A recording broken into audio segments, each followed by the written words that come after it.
Hello दोस्तों, आज मैं बताऊंगा आपको इस बोर्ड में होने वाली 4-5 फॉल्टों के बारे में।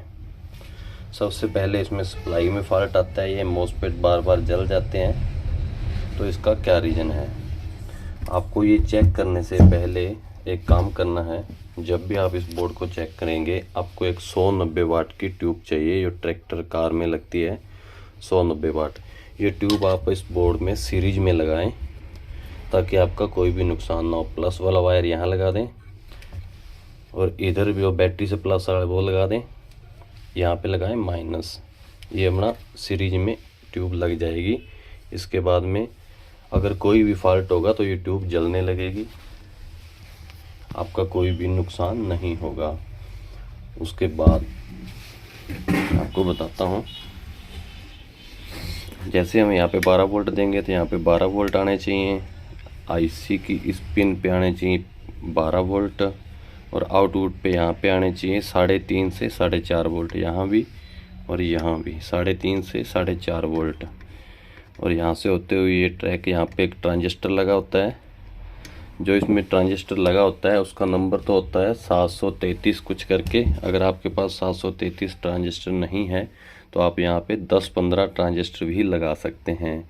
ऐसे इस साइड में भी लगा होता है एक ट्रांजिस्टर, वो भी 733 होता है, तो इसकी जगह पे आपको 10-15 लगा देना है। 733 मार्केट में नहीं मिलता। एक यहाँ पे जीनर लगा होता है, जिस जीनर का नंबर है 4148। ये आपको मैं दिखा देता हूँ। ये बड़ा जीनर लगा हुआ है, इसका नंबर है 4148 और ये ट्रांजिस्टर लगा हुआ है 733। इसकी जगह पे आप 10-15 ट्रांजिस्टर लगा सकते हैं। इधर भी ऐसे ही लगा हुआ है, इसकी जगह पे भी आप 10-15 ट्रांजिस्टर लगा सकते हैं। और सप्लाई चेक करने से पहले आपको ये जंपर उठा देना है, ये वाला जंपर भी उठा देना है। ये दोनों जंपर उठा के आप यहाँ पे सप्लाई देंगे तो यहाँ पे आपकी कंडेंसर पे सप्लाई बनेगी 30 से 35 वोल्टेज। इधर भी 30 से 35 वोल्टेज। अगर 30 से 35 वोल्टेज आपकी सप्लाई बन रही है, उसके बाद आप इन मॉसफेट पे हाथ लगा के देखेंगे तो मॉसफेट हीट नहीं होने चाहिए बिल्कुल भी। अगर मॉसफेट आपके हीट नहीं हो रही तो आपकी सप्लाई एकदम ओके बन रही है। अगर आपके मॉसफेट हीट हो रहे हैं तो उसके बाद आप क्या करेंगे, यहाँ पे एक पीएफ लगा होता है 103 नंबर और साथ में एक रेजिस्टेंस लगी होती है 1/2 वाट की 10 ओम। इधर भी एक पीएफ लगा हुआ है 103 नंबर और एक ये रेजिस्टेंस लगी हुई है 10 ओम 1/2 वाट। इनको आप चेंज कर दोगे तो आपके ये मॉसफेट गर्म नहीं होंगे। इसके बाद में भी अगर आपके मॉसफेट गर्म हो रहे हैं, सप्लाई नहीं बन रही, तो आप ये आईसी चेंज कर दें। इस आईसी का नंबर है L494। L494 आईसी यहाँ पे लगा हुआ है। ये इसको आप चेंज कर देंगे तो आपका सप्लाई का फॉल्ट क्लियर हो जाएगा। ये मॉसफेट आपके अगर जल चुके हैं, आपको इस मॉसफेट का नंबर नहीं पता है, तो यहाँ पे आप लगाएंगे 3205। 3205 के 4 मॉसफेट लगा देंगे। और जब भी इसको चेक करेंगे आपको ये 100 वाट की ट्यूब सीरीज में लगा के ही चेक करना है। अगर कोई भी फॉल्ट होगा तो ट्यूब जलने लगेगी, आपका कोई भी नुकसान नहीं होगा। उसके बाद आते हैं सप्लाई। अगर आपकी ओके हो गई है, सप्लाई में बस यही फॉल्ट होते हैं और कोई फॉल्ट नहीं होता। उसके बाद आप जंपर लगा लेंगे। जंपर लगाने के बाद फिर हम सप्लाई देंगे यहाँ पे 12 वोल्ट पे। अगर ट्यूब जलने लगेगी तो इसका मतलब आगे फॉल्ट है। फिर हम 1 बाय 1 चेक करेंगे। इस साइड के ये जंपर उठा देंगे, ये साइड चेक करेंगे। अगर ये साइड सही है, ट्यूब आपकी बंद हो गई, तो आपको पता चल जाएगा कि फॉल्ट इस सेक्शन में है। अगर ऐसे भी ट्यूब जल रही है तो आप ये जंपर वापस लगा दें, इस साइड के जंपर उठा दें, तो क्लियर हो जाएगा कि फॉल्ट इस साइड में है या इस साइड में है।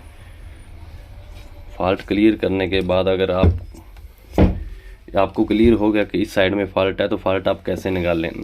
स्पीकर के जो वायर आप लगाएंगे तो स्पीकर के वायर में डायरेक्ट करंट आएगा, तो उसके लिए आप यहाँ पे एक ट्रांजिस्टर लगा हुआ है 2073, इसको चेंज कर देंगे तो स्पीकर में करंट आना बंद हो जाएगा, आपका बोर्ड चलने लगेगा।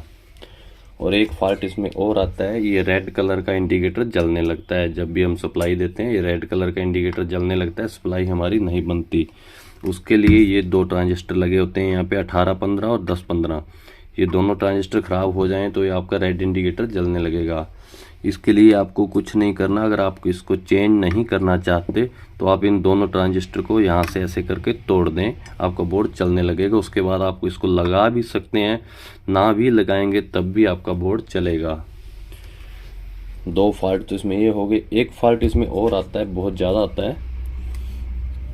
यहाँ पे एक रेजिस्टेंस लगी हुई है 10 ओम की, ये रही, जो ये 10 ओम की रेजिस्टेंस जो कि सप्लाई देती है इस आईसी को, L494 को।